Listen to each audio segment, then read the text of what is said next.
Baik, bismillahirrahmanirrahim. Assalamualaikum warahmatullahi wabarakatuh. Sebelumnya, perkenalkan nama saya Rizky Faridon Retonga, NPM 282 dan 182. Baik, di sini saya akan melakukan sedikit presentasi berupa mind map yang berjudulkan tentang anemia defisiensi besi pada blok hematologi. Baik, di sini saya akan melakukan presentasi mind map yang berjudul tentang anemia defisiensi besi, yang dimana secara pengertiannya itu merupakan kondisi di mana tubuh kekurangan zat besi yang cukup untuk memproduksi hemoglobin dalam sel darah merah. Jadi hemoglobin ini fungsi utama itu yang pastinya membawa oksigen ke seluruh tubuh.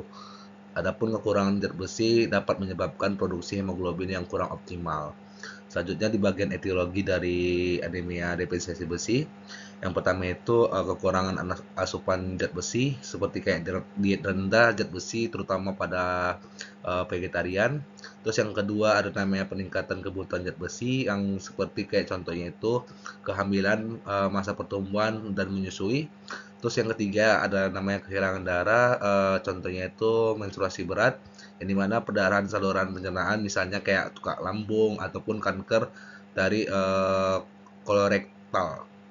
Terus yang keempat itu ada namanya gangguan penyerapan zat besi, kayak penyakit seliak ataupun operasi bypass lambung ataupun penyakit Crohn.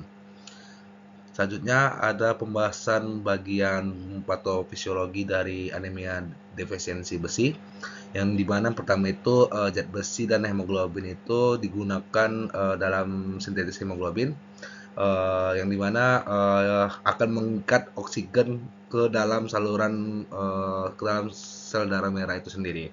Terus dia itu punya penyebab dari mikrositik dan hipokromik, yaitu kekurangan zat besi yang dimana menyebabkan produksi sel darah merah yang lebih kecil ataupun mikrositik dan kurangnya berwarna kurang kurang berwarna dia ataupun hipokromik, serta penurunan kapasitas yang namanya pengangkutan oksigen. Terus yang terakhir itu penyimpanan zat besi. Jadi peritin protein menyimpan besi merupakan suatu indikator utama pada status besi tubuh kita. Jadi ketika penurunan kadar peritin akan menandakan yang namanya defisiensi besi. Selanjutnya ada namanya gejala klinis dari anemia defisiensi besi ataupun yang dimana pertama itu gejala umumnya itu yang pastinya itu pasien datang mengalami kelelahan, pusing dan lemah. Gejala spesifiknya itu sesak napas saat beraktivitas ringan, terus dia pucat pada kulit ataupun selaput lendir, terus peningkatan detak jantung atau namanya takikardia. Selanjutnya ada gejala lainnya itu kayak picah atau keinginan makan benda yang tidak dapat dicerna seperti kayak tanah ataupun kapur. Terus lidah itu akan meradang ataupun halus, bisa disebut namanya glossitis. Terus ada namanya kuku rapuh dan berbentuk sendok ataupun koilonsia kia. Adapun cara menegakkan diagnosanya itu dari anemia defisiensi besi. Yang pertama itu kita akan menganamnesis pasiennya itu riwayat diet pasiennya. Adapun kayak perdarahan dan juga gejala yang dialami pasien. Terus ada juga pemeriksaan fisiknya. Jadi pada pemeriksaan fisik anemia defisiensi besi itu kita harus melihat di situ konjungtivanya pucat, mukosa mulutnya pucat, telapak tangannya pucat, terus jaringan di bawah kukunya itu pucat. Gejala khas dari anemia defisiensi besi itu yang pasti itu disfagia, atrofi papilida, stomatitis angularis, terus ada namanya koilonikia. Nah, tapi di anemia defisiensi besi ini tidak ada namanya hepatosmegali.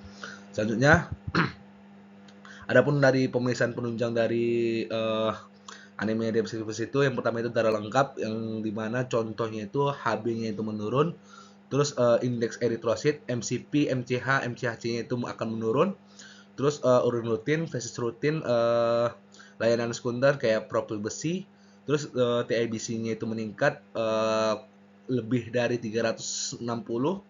Terus ada namanya serum iron yang menurun kurang dari 30. Terus ferritin serumnya juga menurun kurang dari 20. Dan ada juga yang namanya pemeriksaan darah tepi dan saturasi transferin itu kurang dari 15%.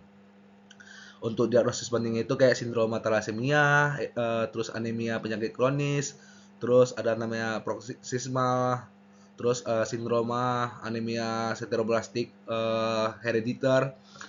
Untuk apa tanda laksananya ini dari anemia defisisi besi itu yang pastinya pemberian modifikasi lifestyle, terapi zat besi, sulfat ferrosus, diet ataupun makanan kaya zat besi. Jadi untuk dosis sulfat ferrosus itu 200 mg 3 kali 1. Yang dimana lebih baik dalam keadaan lambung kosong dan diteruskan 4 sampai 6 bulan setelah HB dari pasien tersebut normal. Terus untuk perinatalnya itu FE-nya itu dextranya itu 50 mg, FE per cc-nya untuk dosisnya itu 15 HB penderita ataupun 88 kali 3 maksimal 100 mg per harinya. Terus ada juga edukasinya itu kayak untuk edukasinya itu patuhi ya minum obat dan efek samping obatnya itu pasti adanya mual, muntah, heartburn ataupun konstipasi, diare dan sebagainya.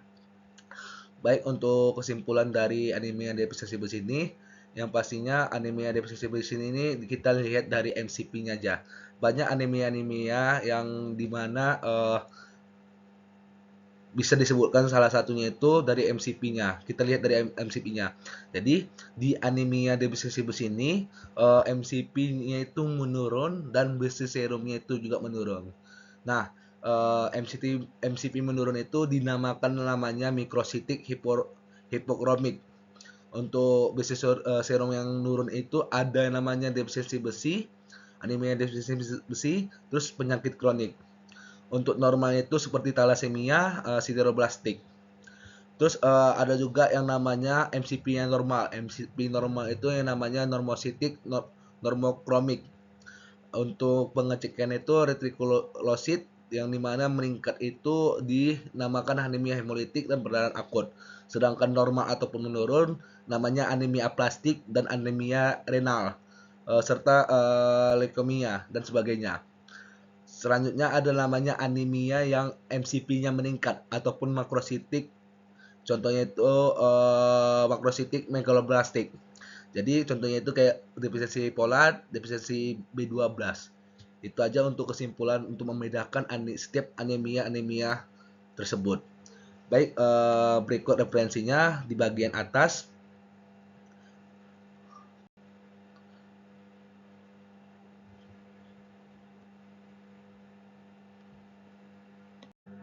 Baik, kurang lebih saya mohon maaf kepada Allah, saya mohon ampun jika ada salah kata maupun perbuatan ataupun kurang menarik. Saya mohon maaf. Saya akhiri billahi bisabil haq fastabil khairat.